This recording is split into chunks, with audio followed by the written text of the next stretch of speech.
అందరూ కూడా చాలా ఈజీగా నేర్చుకుని చేసే రెసిపీ అండి. ఇది చాలా బాగుంటుంది.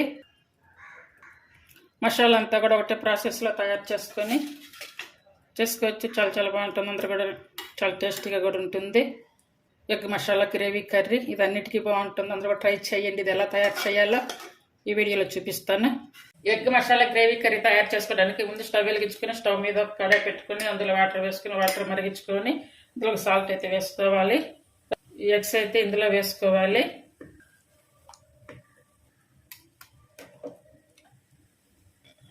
ఇప్పుడు ఎగ్స్ అన్ని ఇలా ఉడికించుకునే టైంలో ఈ గ్రేవీకి కావాల్సినటువంటి మసాలాన్ని కూడా తయారు చేసుకోవాలి. ఇప్పుడు స్టవ్ మీద కడాయి పెట్టుకుని అందులో ఆయిల్ వేసుకోవాలి. అలాగే పసుపు. ఇప్పుడు బాయిల్ చేసుకుని ఎగ్స్ వేసుకోవాలి. చాలా ఈజీగా చాలా తక్కువ టైంలో అయితే చేసుకోవచ్చు ఈ కర్రీ. అటు బ్యాచిలర్స్ కానివ్వండి, అలాగే న్యూ బిగినర్స్ అందరు కూడా చాలా ఈజీగా తయారు చేసుకోవచ్చు. ఇప్పుడు ఇవి వేయించుకున్నాం. కొంచెం ఆయిల్ సాల్ట్ అలానే ఉన్నాయి కదా, ఇందులో 1 గ్లాస్ కానీ 1.5 గ్లాస్ కానీ వాటర్ పోసుకోవాలి.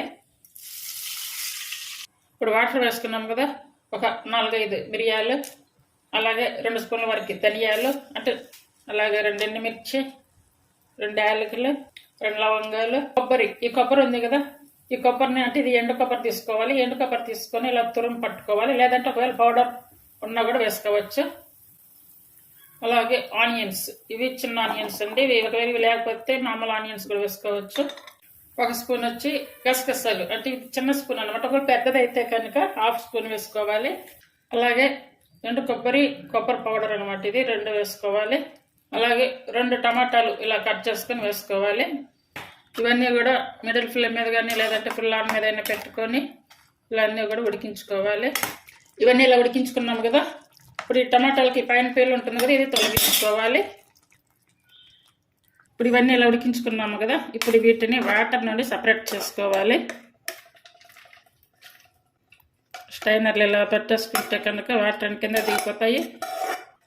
ఇవి ఇలానే చల్లారి పెట్టుకోవాలి. ఇవన్నీ చల్లారి పెట్టుకున్నాం కదా, ఇప్పుడు ఒక మిక్సీ జార్ తీసుకొని ఈ ఉడికించుకున్న ఈ మసాలా అంతా కూడా ఇందులో వేసుకొని బాగా మెత్తగా పేస్ట్ చేసుకోవాలి. పలుకు అనేది లేకుండా రావాలి. ఇలా ఉడికించి చేసుకోవడం వల్ల మనకి తాలింపులో కూడా తొందరగా ఉడుకుతుంది, అలాగే ఈజీగా ఉంటుంది. ఇప్పుడు కర్రీ ప్రిపేర్ చేసుకోవాలి. ఇప్పుడు స్టవ్ మీద అదే కడాయి పెట్టేసుకొని ఆయిల్ వేసుకోవాలి.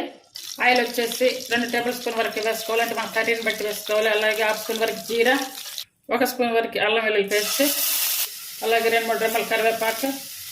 ఈ అల్లం వెల్లుల్లి పేస్ట్ ఒక 2 నిమిషాలు ఇలా ఉడికించుకున్నాక ఇప్పుడు ముందుగా మిక్సీ పట్టినటువంటి పేస్ట్ అంతా వేసుకోవాలి. ఈ జార్లను కొంచెం వాటర్ వేసుకొని పోసుకోవాలి. అంతా కూడా బాగా కలుపుకోవాలి. ఇప్పుడు డైరెక్ట్గా ఇలా కాకుండా డైరెక్ట్గా పచ్చి మసాలా వేసి పేస్ట్ చేసి ఇలా వేసామనుకోండి, ఇప్పుడు ఊరక అడుగంటుకుంటూ ఉంటుంది. ఇలా ఉడికించి ఈ పేస్ట్ ఇలా వేయండి, మీకు అడుగంటుకోకుండా మంచిగా ఉడికిపోతుంది. ఒక 1/2 స్పూన్ వరకు కారం మనం తినే టేస్ట్ని బట్టి తీసుకోవాలి. అలాగే కర్రీ పౌడర్ 1/2 స్పూను, అలాగే జీరా సోంపు 2 కలిపి పట్టించిన పౌడర్ అన్నమాట, ఇది వచ్చేసి 1/2 స్పూను. ఇప్పుడు మనం ఉడికించుకున్నాం కదా, ఈ ఉడికించుకున్నటువంటి వాటర్ ఉన్నాయి, ఈ వాటర్ కూడా ఇందులో వేసుకోవాలి. కావాలనుకుంటే కొంచెం వాటర్ కూడా పడతాయి, ఆ వాటర్ కూడా వేసుకోవచ్చు. అలాగే ఒక 1/2 స్పూన్ వరకు గరం మసాలా, అలాగే కసూరి మేతి, మన దగ్గర చిన్న ఆనియన్స్ ఉన్నాయండి, అవి కూడా వేసుకుంటున్నాను. మీకు కావాలనుకుంటే కనుక మామూలు ఆనియన్స్ కూడా వేసుకోవచ్చు. అలాగే టేస్ట్ సరిపడే సాల్ట్, కొంచెం వాటర్ వేసుకొని మధ్యలో కలుపుకుంటూ ఫుల్ ఆన్ మీద కానీ లేదా మిడిల్ ఫ్లేమ్ మీద మార్చుకుంటూ ఉడికించుకుంటూ ఉండాలి. అంటే మనకి కర్రీ దగ్గర పడే వరకు ఉడికించుకోవాలి. కర్రీ అయితే ఎలా వచ్చిందనేది అయితే చూద్దాం. ఇప్పుడు చూడండి, అలా ఉడికించిపోయడం వల్ల ఇలా ఈ గ్రేవీ అనేది చాలా తొందరగా ఉడుకుతుంది. చూడండి, చాలా తొందరగా ఉడికిపోయింది, అడుగు కూడా అంటుకోలేదు. ఇప్పుడు ఈ బాయిల్ చేసుకొని ఫ్రై చేసుకున్నాం కదా ఎగ్స్, ఈ ఎగ్స్ అయితే ఇందులో వేసుకోవాలి. అవి కదిలించకుండా అలానే ఉంచేస్తే కనుక మంచిగా మసాలా కర్రీ అంతా కూడా ఎగ్స్కి కూడా పడుతుంది. అలాగే ఇప్పుడు పచ్చిమిర్చి, కట్ చేసుకున్న పచ్చిమిర్చి వేసుకోవాలి. కట్ చేసుకున్న కొత్తిమీర.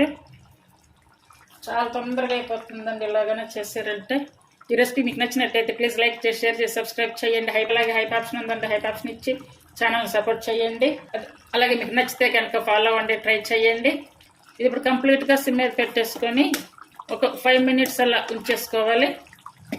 ఇప్పుడు ఈ కర్రీ అంతా కూడా ఇప్పుడు రెడీ అయిపోయింది.